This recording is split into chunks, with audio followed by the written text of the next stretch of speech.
Editor at KDK TV, CBS Pittsburgh. And our special guest is Tom Perez, the chair of the United States Democratic Party. We appreciate very much you joining us today, Mr. Perez. Thank you, sir. John, it's great to be with you and your viewers once again.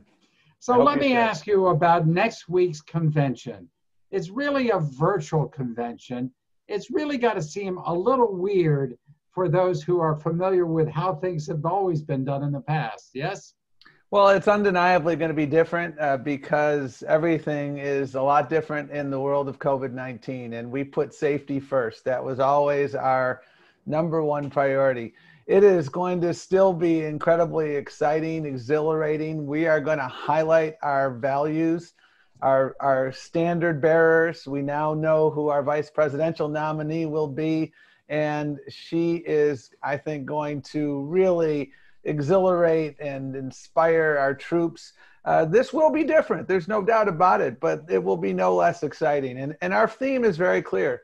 We want to unite America. And you are going to see a broad array of speakers. We want a convention that will be viewed by everyone, whether or not you voted for a Democrat in the past. We believe this is a time, John, for people to come together. And that's why you will see Republicans, Democrats, so many different people, folks who are recognizable, the Obamas, folks that you might not know as well, like Rick Tellez, a family farmer from Pennsylvania, a Trump supporter who has watched his generational family farm crumble under the weight of Donald Trump's trade war. And he is now a Joe Biden supporter. These are what you're going to see, the resilience of the American people, the unity of our party, and the absolute moral compass of Joe Biden and Kamala Harris. Is anybody going to Milwaukee? Will anybody be there? I'll be in Milwaukee, and we will have a number of speakers from Wisconsin, Senator Baldwin, Congresswoman Gwen Moore, and other Wisconsinites who will be speaking there. And at the same time, it'll be a convention across America. And I'm really looking forward to, for instance, the roll call. And I think the roll call is that moment in time where all the states announce who they're voting for. John, you've seen it multiple times in your coverage of Democratic conventions. It's remarkable. And I think what people are going to see next week is the contrast between Republicans and Democrats. We are a party that embraces our diversity. We are growing. We are attracting so many different people. And we are the party of hope. We are the party of optimism. We believe that America works best when we're working together. And that's the essence and the ethic of Pennsylvania. When times are tough, people come together. They don't turn on each other. And that's the essence of Joe Biden. He understands that our best days are ahead of us, and our best days come to us when we all work together. You know, as you've alluded, I've covered a lot of conventions over the years. They can be really a lot of fun for the delegates. But this year, the delegates in your party are going to have to stay at home. How do you infuse the fun part of all this when you can't be together? Right. Well, we've been doing a lot of work toward that end. We just finalized our platform, and many of the delegates were very, very important participants. Every delegate is receiving their credentials. And John, I'm guessing that if I looked at the archives at your house, I would see your credentials from many conventions past. And every delegate will have that credential. They will be able to tell their future generations in their family that, hey, I wasn't there in person, but in what may have been the most impactful Democratic National Convention in our history, because we were in one of these inflection points in our nation, I was able to play a role in making history by electing the first female of color in our nation's history. So people are still going to be able to be part of history. I'm going to be doing a lot of programming with the delegations from Milwaukee. Your party chair Nancy Mills is a wonderful leader, and I look forward to continuing to work. And let's be very clear. The purpose of a convention is not to have a party. The purpose of a convention is to highlight our values, highlight our remarkable breadth and depth of Democrats, highlight our vision, and then continue that work forward. We have less than 90 days till the most important election of our lifetime. I'm confident that we can win, but I am humble. I know that there is a lot more work to be done. So John, this is not a party. It is a gathering to make sure that we understand the stakes, and the stakes couldn't be higher, and that the American people understand our vision and our leadership. And I'm so proud of our leaders and what they're coming to do. Again, we're going to unite this nation. We're going to build back better. This is not a convention about, let's turn the clock back to 2016. This is about, what do we have to do to help that family farmer in Pennsylvania? What do we have to do to help those workers who've lost their jobs?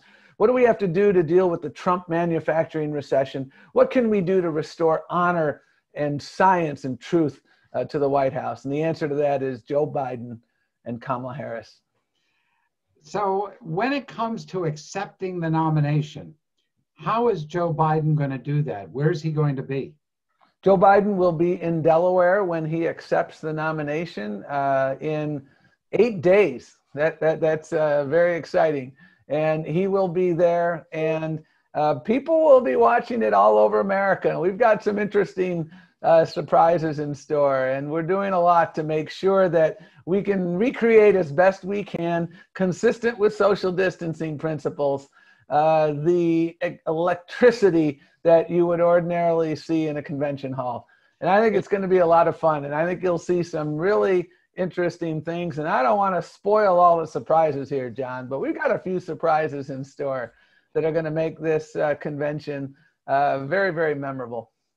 Well, we know that both Obamas are going to speak, and of course, Dr. Jill Biden and Kamala Harris and Joe Biden naturally will accept the nomination. But I guess you anticipated a question, which is, why should I watch? Why should the average person out there watch the Democratic convention next week? Because we're in America in crisis.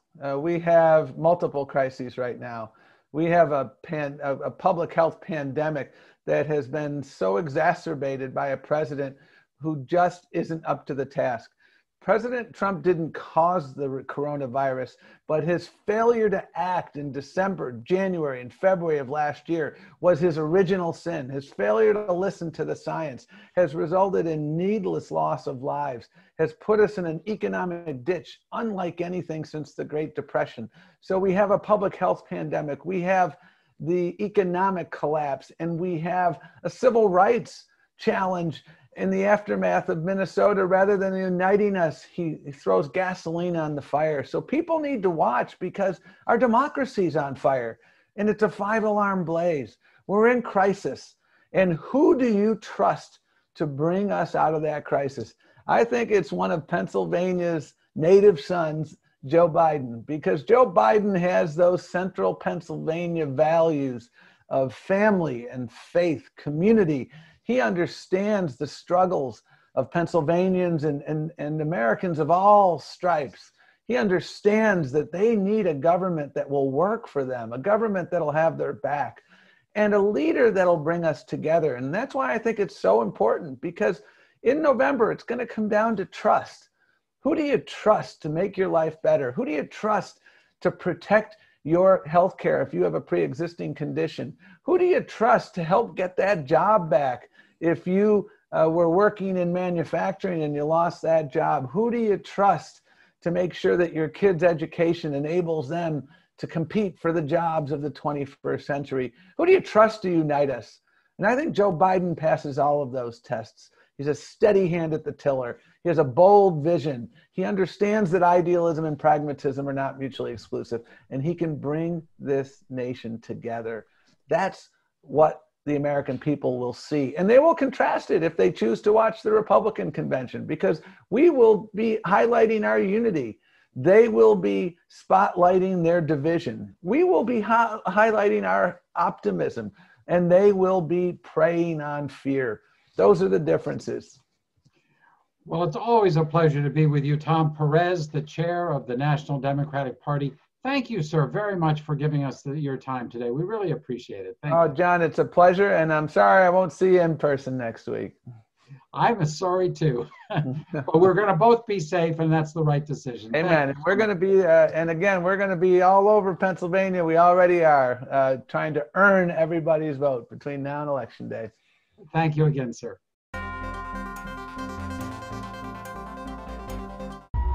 You know when you have that feeling when you see something from the past? The past is the past. How'd you know all these things?